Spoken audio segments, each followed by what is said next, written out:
Hello दोस्तों, देखिए एक सीरीज हमने स्टार्ट की थी जिसमें कि अलग अलग एग्जाम्स के सारी इन्फॉर्मेशन हम प्रोवाइड करा रहे हैं। जिसमें पहले हमने अभी कुछ दिन पहले बीएसएफ के सब इंस्पेक्टर और एएसआई की कराई थी, उसकी वीडियो भी आपको मिल जाएगी चैनल पे ही। आज अभी अभी कुछ दिन पहले ही एयरफोर्स ने एफकेट 2021 के एग्जाम का ऑफिशियल नोटिफिकेशन रिलीज किया है। आज उसी के बारे में पूरी कंप्लीट इन्फॉर्मेशन इस वीडियो में प्रोवाइड कराई जाएगी, जैसे क्वालिफिकेशन, एग्जाम पैटर्न, वैकेंसीज क्या क्या है, एज क्राइटेरिया क्या क्या है, वगैरह वगैरह बहुत कुछ आपको इस वीडियो में। एफकेट 2021 का जो एग्जाम है, जो जिसकी मतलब ऑफिशियल 2023 में कमिशमेंट होगी, जनवरी 2023 में बैच की, तो उसके बारे में पूरी इन्फॉर्मेशन आज इस वीडियो में प्रोवाइड कराई जाएगी। तो चलिए शुरू करते हैं। सोशल इन्फो सेडलर्स चौधरी से टेलीग्राम जरूर ज्वाइन करें, डायरेक्ट लिंक डिस्क्रिप्शन में मिल जाएगा। हर वनडे एग्जाम रिलेटेड सारी इन्फॉर्मेशन आपको वहाँ पे टाइम टू टाइम मिलती रहती है, ठीक है। इसकी भी सब कुछ वहाँ पे आपको टाइम टू टाइम मिलता रहेगा। इसके अलावा सेडलर्स चौधरी से इंस्टाग्राम पर कनेक्ट कर सकते हैं। तो देखिए 2021 के एफकेट एग्जाम एक्चुअली में तो ये जनवरी 2023 में वाला बैच है एयरफोर्स का, बट अभी इस दिसंबर में नोटिफिकेशन इसका स्टार्ट होता है आपको। और लास्ट डेट कब है, फॉर्म की फिलिंग डेट कब से स्टार्ट होगी, सारी चीज़ की जानकारी आपको मिल जाएगी। इसमें जो वैकेंसीज आई हैं वो टोटल 317 वैकेंसीज आई हैं, जिसमें अलग अलग ब्रांचेज हैं। जैसे एफकेट के थ्रू जो फ्लाइंग ब्रांच है, परमानेंट कमीशन इसमें होता नहीं, शॉर्ट सर्विस कमीशन होता है, 77 वैकेंसीज हैं। एफकेट यहाँ पे ये भी बता दूं, मेल फीमेल दोनों की हैं ये, ठीक है। जो भी वैकेंसीज हैं वो शॉर्ट सर्विस कमीशन की, वो दोनों की हैं, मेल और फीमेल दोनों एलिजिबल है उनके लिए, ठीक है। तो आई होप कि आप अगर फीमेल भी हो तो वो देख रहे हो और ये चीज़ समझे। दूसरा है एफकेट के duty, ground duty technical control. अब इसमें परमानेंट कमीशन की 19 हैं, 7 हैं, ऐसे आप देख सकते हैं 95 टोटल वैकेंसीज हैं इसकी। नॉन टेक्निकल एफकेट जीडी ड्यूटी नॉन टेक्निकल, और जीडी ड्यूटी टेक्निकल की 95 इसकी हैं एईएल की, और एईएम की हैं 34। जीडी ड्यूटी नॉन टेक्निकल की एडमिन की है 51, जिसमें परमानेंट कमीशन 10 है, शॉर्ट सर्विस कमीशन 41 है। अकाउंट्स की हैं 4 और 17 परमानेंट कमीशन हो गए, टोटल 21। और लॉजिस्टिक की है टोटल 39, ठीक है, जिसमें 8 परमानेंट कमीशन की है। इसके अलावा एनसीसी स्पेशल एंट्री भी है, 10 सीट्स हैं, जो कि सीडीएसई की पीसी, और 10% है एफकेट वैकेंसीज शॉर्ट सर्विस कमीशन की, वो एनसीसी स्पेशल एंट्री के लिए रखी गई है फ्लाइंग में, ठीक है। तो ये टोटल वैकेंसीज की डिटेल है, आप ये पूरी देख सकते हैं। अब बात करते हैं आगे की इसकी कि एसेंशियल क्वालिफिकेशन क्या है। देखिए अगर आप एफकेट एंट्री ले रहे हैं फ्लाइंग में, तो आपको 12th लेवल पे फिजिक्स और मैथ में 50% मार्क्स होने चाहिए, 12th में फिजिक्स और मैथ में, और बी टेक में 60% मार्क्स होने चाहिए, ठीक है। अगर आप फ्लाइंग में ले रहे हैं, जीडी ड्यूटी में ले रहे हैं, तो ऐसे ही फिजिक्स और मैथ में 60% है, और 4 साल की डिग्री होनी चाहिए। एरोनॉटिकल इंजीनियरिंग है या एरोनॉटिकल इंजीनियरिंग, मैकेनिकल है, जो भी है, उसमें 60% मार्क्स मांगे गए। आपकी ग्रेजुएशन में भी 60%, जो इंजीनियरिंग है उसमें 60% होनी चाहिए। और अगर आप फाइनल ईयर के स्टूडेंट हो, अभी आपकी फाइनल ईयर चल रही है, तो आप भी एलिजिबल हो, प्रोवाइडेड कि आपकी कोई बैक ना हो, बैकलॉग ना हो आपकी, तो आप भी इसको भर सकते हैं, ठीक है। बस आपको एक क्राइटेरिया फुलफिल करने हैं। मैकेनिकल में आप 60% जैसे बोला है, और 12th में आपके 50% मार्क्स होने चाहिए फिजिक्स और मैथ में। Admin non GD duty technical ये हो गई। और नॉन टेक्निकल की बात करें, तो नॉन टेक्निकल में आपको कोई भी ग्रेजुएशन हो और उसमें 60% आपके मार्क्स होने चाहिए, ठीक है। और 12th में आपके फिजिक्स और मैथ में 50% मार्क्स होने, 50 मार्क्स होने चाहिए, ठीक है।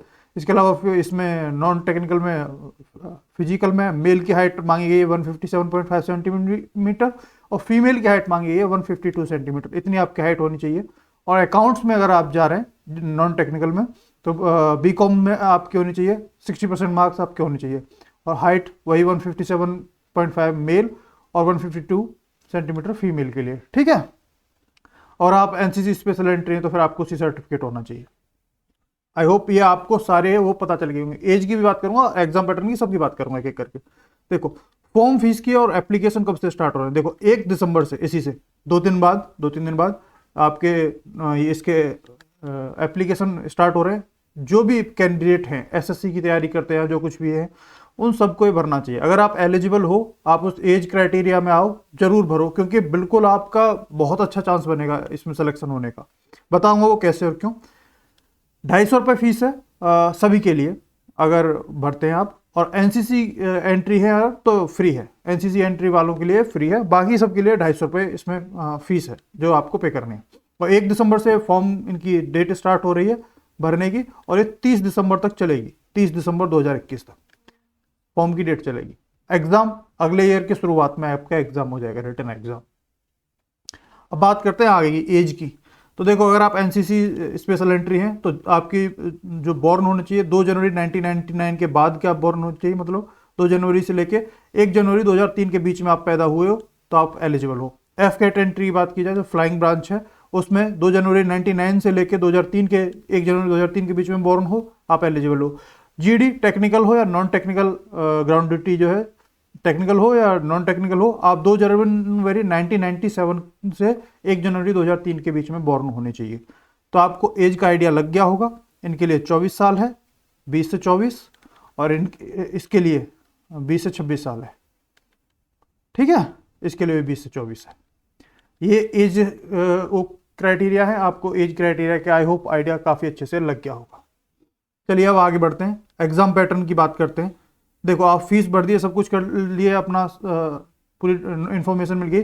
और ये ध्यान रखिएगा 1 दिसंबर को जब आने लगे तो आपको डायरेक्ट लिंक में कोशिश करूंगा डिस्क्रिप्शन में प्रोवाइड करा दूँ, नहीं तो आप एफ कैट की साइट पर सीधा गूगल पर सर्च करोगे एयरफोर्स या एफ कैट, वो आपको मिल जाएगी और डायरेक्ट आप भर सकते हैं। देखिए, आपको जिनका भी एग्जाम होगा, जब आप फॉर्म भर दोगे आपका एग्जाम होगा, तो एक एग्जाम होता है इसमें। देखो, एक एग्जाम होगा, एग्जाम क्लियर करोगे तो एसएसबी होगी, एसएसबी क्लियर करोगे तो सिलेक्शन हो जाएगा। ठीक है, एसएसबी में फिर मेडिकल वगैरह वो सब चीज़ें होती हैं, वो सब सारी एसएसबी में होती हैं। बस 2 स्टेज ही हैं इसकी, रिटन एग्जाम और एसएसबी, तो फिर आपका सिलेक्शन है। ठीक है, तो रिटन एग्जाम में क्या होता है, अगर आप नॉन टेक्निकल है, मतलब बताया मैंने आपको लॉजिस्टिक है, अकाउंट्स है, वो सब की जो वैकेंसीज आई हैं, और वैकेंसीज मैंने शुरुआत में आपको बता दी थी। तो आपका एक एग्ज़ाम होगा, आपका 2 घंटे का एग्ज़ाम होगा, 100 क्वेश्चन आएंगे 2 घंटे के एग्जाम में। 1/3 नेगेटिव मार्किंग रहती है इसमें, और जो क्वेश्चंस आएंगे वो आएंगे मैथ्स के, मैथ्स में अर्थमेटिक मैथ के आएंगे, जीके आएगी, जनरल अवेयरनेस, इंग्लिश आएगी और रीजनिंग आएगी।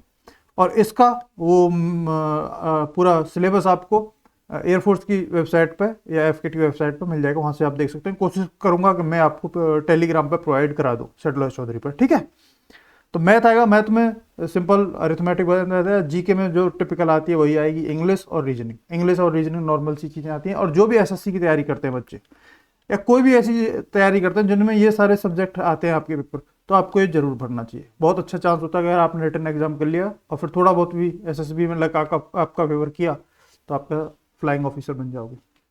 ठीक है, ये एग्जाम पैटर्न है। और जो टेक्निकल एंट्री वाले हैं उनके लिए एक एक्स्ट्रा पेपर उसके साथ साथ, जो पिछला पेपर बताया था अभी आपको, उसके साथ साथ आपको 50 क्वेश्चंस का एक और पेपर देना होगा। इसमें भी 1/3 नेगेटिव मार्किंग रहेगी और 45 मिनट में आपको ये 50 क्वेश्चंस करने होंगे टेक्निकल एंट्री वालों के लिए। तो ये आपका एग्जाम पैटर्न है। और जब एग्जाम पैटर्न ये रिटर्न आप क्लियर कर लोगे तो फिर आपको एसएसबी में बुलाया जाएगा, जहाँ पे आपको 1600 मीटर 10 मिनट में करने को बोला जाएगा। 10 पुशअप्स करनी होंगी और 3 चिनअप्स करनी होंगी। ये आपका फिजिकल रखा गया है। हाइट आपको बताई दी 157.5 मेल के लिए है और 152 फीमेल के लिए है।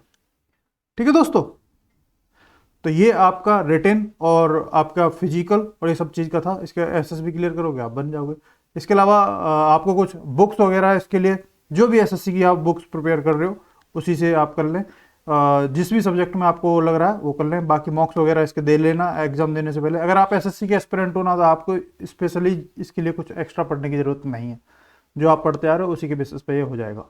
ठीक है दोस्तों, आई होप ये वीडियो आपको बहुत पसंद आई हो। इसमें हमने यही कोशिश की है, पहले एक बीएसएफ का बताया था, बीएसएफ एसआई का, और इस बार बताया हमने एएफ कैट का। कोशिश करूंगा ऐसी सीरीज, इस सीरीज को मैं कंटिन्यू रखूं और ऐसे अलग अलग जो एग्जाम्स आए उनकी पूरी इन्फॉर्मेशन आपको सामने में लेके आ पाऊँ। आई होप आपको ये बहुत पसंद आया होगा। इसी आशा के साथ इस वीडियो को आज खत्म करते हैं। नेक्स्ट वीडियो में आपसे बहुत जल्दी मुलाकात होगी दोस्तों। तो टाटा बाय बाय, जय हिंद।